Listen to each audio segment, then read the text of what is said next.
Once again, Vince does what he does best. What's up, YouTubers of the world? MegaGeek Mixer here.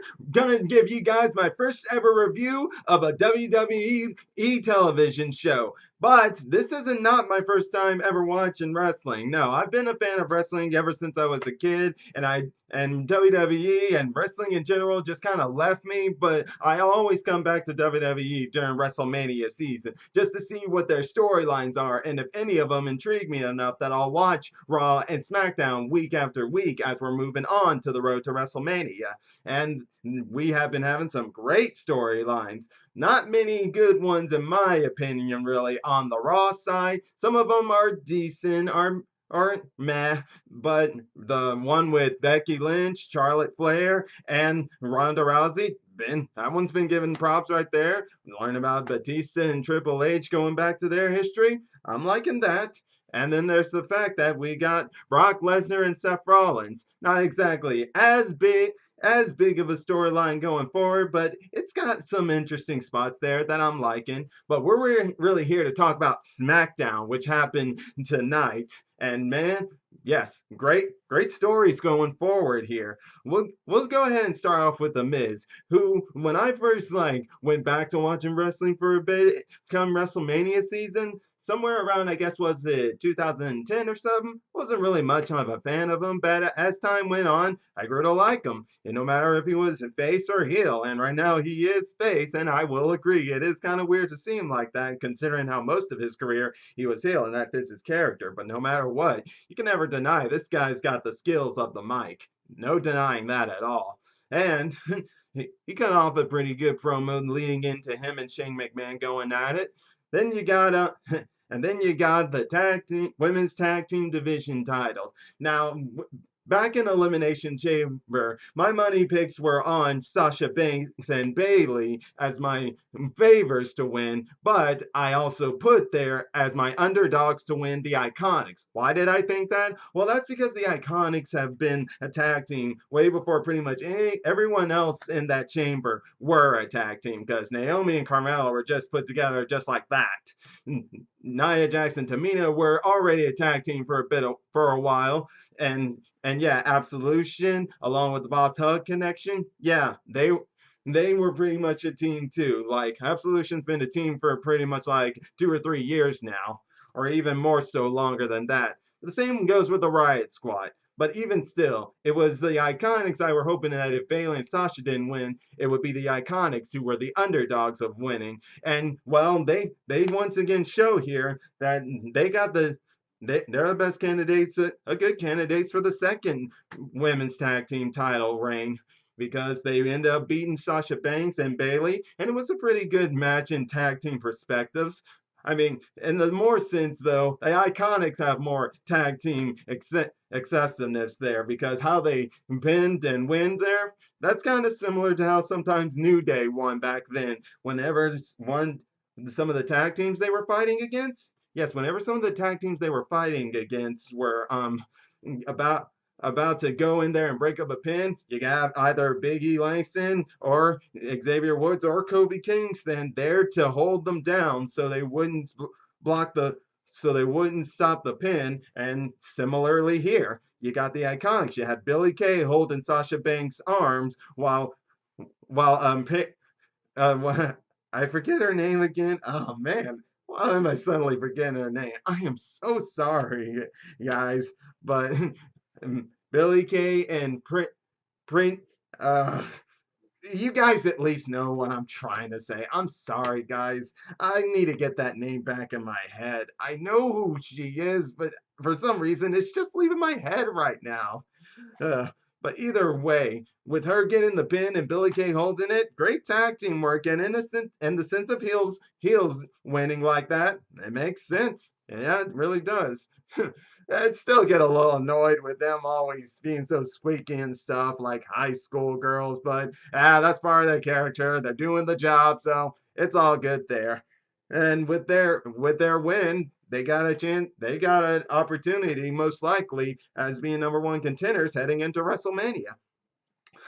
And then let's go ahead and go into Kevin Owens here, who is actually on Kofi's side, hoping to. He's doing great. Even was saying how he'll watch that match closely. But then there's getting the fact that Becky Lynch and Charlotte Flair, those two. It's just pretty much the same thing going forward, but it just intensifies the rivalry and just keeps making fans get more invested as it goes forward. Yeah. Peyton Royce, of course. Now I remember. Now I remember. Peyton Royce. Oh man. Oh, I am so sorry, Peyton. I am so sorry everyone's gonna see this. I can't believe that left me right off the bat right there. Oh, but hey, good. I now knew the name, so there you go. And I already said I really need to say with Charlotte Flair and all that. So let's go into the real talk of the story here. And that was Kofi Kingston's Gauntlet match. Now, Kofi Kingston, I've always saw him as a great competitor, and I already knew about his history with him and Randy Orton when he had a potential chance of getting a push. But that's all in the past, and this is where we are now. And it's great to know that Kofi Kingston's getting his time, because that Gauntlet match he had a month ago, it just was a beautiful. He did amazing, and then in the Elimination Chamber, I was just all on support with this guy. It was awesome, and that's how I was today. I was pretty much sitting at the side of my seat, just getting intense, just saying, "Come on, buddy, come on, you can do it." And man, he never gave up, and he went through it all the way. But of course, we know Vince McMahon, because even Miz said it himself. But hey, I've been watching WWE ever since I was a kid. I grew up on the Attitude Era, saw the Ruthless Aggression Era. I know what Vince is. So when I heard his music, I was like, here we go.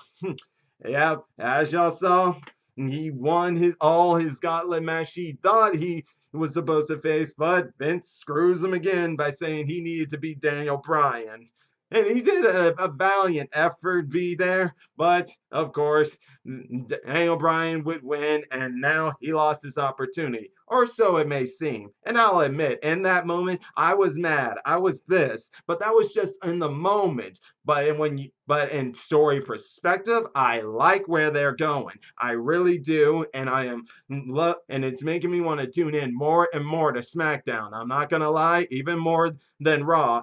I'm tuning in more to SmackDown because of Kofi Kingston here, being pretty much the ultimate babyface underdog, pretty much being in the same position that Bryan was in like 5 years ago, or was that 3, 4, or 5 years ago? But you guys know what I'm talking about. It was at WrestleMania 30 or 31 where Daniel Bryan was in his same position. And I know some people aren't liking the fact that this is like a copy of that. And yeah, it kind of is, but you can still feel a bit of different feel to it. I mean, sure, there's some similarities in the fact of Daniel Bryan, but here's the thing. When you got Daniel Bryan, who's on the opposite side of this, while Kofi Kingston's in his shoes on this, you can kind of ignore that a bit and just see a bit of interesting irony as it collides coming into WrestleMania. Now, I'm not sure if in the end, even though we all know Kobe's going to get his title shot at WrestleMania, I don't know if he will win, but I am really hoping he does. Even let's say if he loses the title, say a week or two after winning the title, at least he finally wins it because he is so deserving of it. And by winning that, he will not only have become a Triple Crown champion, I think if I'm not mistaken, he will become a Grand Slam champion at the same time. But I'm not quite sure. I need to remember my search up on that. But this week's SmackDown was pretty good for a most part. Some things were okay than others. Like sadly, once again, Asuka's not there. Vince, you know how great she is. I know in your business, cutting promos is part of the gig and stuff. But even still, if Triple H could show how badass Asuka was in NXT, you can too, man. And and seriously, yes, show us more of her. I've seen her battle in NXT. I've seen her before she even went to WWE. That I already know her. No one can fool me into thinking she's a waste of talent. She is no waste of talent. And no, I'm not saying that Vince is thinking she's a waste of talent either. It's just he's got his more focus on Ronda Rousey, Becky Lynch, and Charlotte Flair and all that.